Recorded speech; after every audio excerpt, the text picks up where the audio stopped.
The terrible secret of Sam's Campaign 4 character revealed, Critical Role reveals some amazing new animated cast members, and a Final Fantasy-inspired TTRPG smashes the $1 million mark on Kickstarter. Smash! Welcome to Fantasy News Friday, your home for the week's biggest fantasy and TTRPG news. Before we talk Critical Role's huge reveal and some major Vox Machina and Mighty Nein news, why not take a second to hit those like and subscribe buttons? It's fast, it's free, and it really does help keep these videos coming.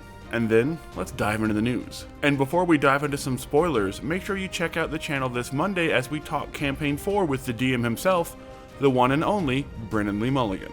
And when Critical Role comes knocking on your door, you're like, boy, wait a minute, do I have some stuff for you guys? Hold on a sec, let me run upstairs.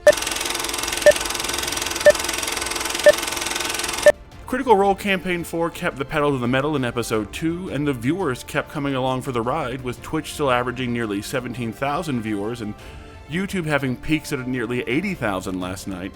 Episode 1 of Campaign 4 also crossed the 2 million views mark on YouTube in just under 3 days, which is a feat a Critical Role video has not achieved in years, and shows you how much this new format and these new characters seem to be connecting with the critters. But without diving into massive amounts of spoilers, there was one particular huge reveal in Episode 2 that we really want to talk about, where we finally learned why Sam's character Wakander had such terrible stats for a so-called cleric, as we found out in horrifying fashion that he in fact was not one, and instead was some form of radiant sorcerer fueled by the blood of his grandfather, a captured celestial being trapped and drained inside a massive Iron Maiden deep beneath the secret chambers of the Candescent Creed.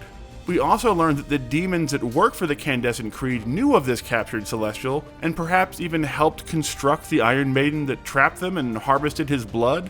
It also means that Sam's father Goddard is not in fact a deformed human, as he is clearly some kind of Nephilim or half-angel creature created by the blood mixing of his so-called father. And it also gives us terrible Neon Genesis Evangelion vibes, where we imagine that Wakander and his dad are just the few successful experiments of this blood mixing program, and perhaps there's a graveyard full of his fellow, quote, family members and failed experiments hidden somewhere else on the premises. It also begs the questions: if the demons did help create this celestial trap, did they do so in exchange for a way to walk freely around the city of Dulmakir as these so-called aspirants of the Candescent Creed? Why would that be so important to them?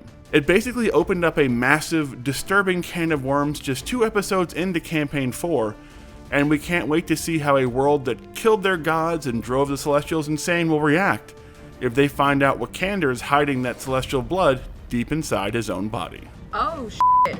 In other weirdly Sam-related Critical Role news, during their Legend of Vox Machina and Mighty Nein panels at New York Comic Con, the cast revealed that Sam would not be playing Taryon Darrington in the 4th season of The Legend of Vox Machina. And instead, comedian and actor Wayne Brady would be taking over the part of the eccentric artificer.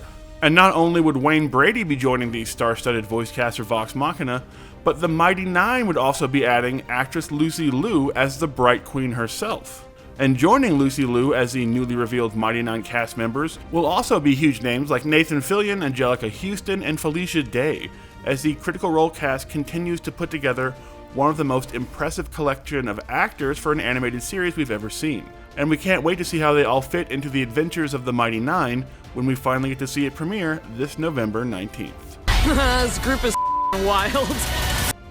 And finally, an Indie Award-winning TTRPG with huge Final Fantasy inspirations is back on Kickstarter with a brand new Celebration Edition box set, as Fabula Ultima has smashed past the $1 million mark with its new Kickstarter campaign. Fabula Ultima is the JRPG-inspired TTRPG that pays loving tribute to some of the truly classic JRPGs of the past, like Final Fantasy, in its 15 hero jobs and vast selection of familiar monsters that all feel like they've been plucked straight from some of your favorite video games. In fact, not only is this game inspired by Final Fantasy, but the legendary artist responsible for the iconic look of Final Fantasy and even its logo, Yoshitaka Amano, has created special edition covers and artwork exclusively for the Kickstarter campaign of Fabula Ultima. The TTRPG uses its own system of varying sized dice depending on how skilled you are in certain attributes and abilities, from D12s down to D6s, that is very easy to pick up and play, and does a great job of allowing flexibility and having your hero be able to mix and match abilities from various jobs in a way that feels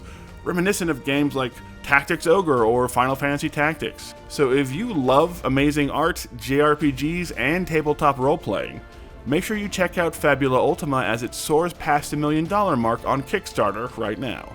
And that's all we have for this week on Fantasy News Friday. Let us know what your favorite story was down in the comments, and don't forget to hit those like and subscribe buttons.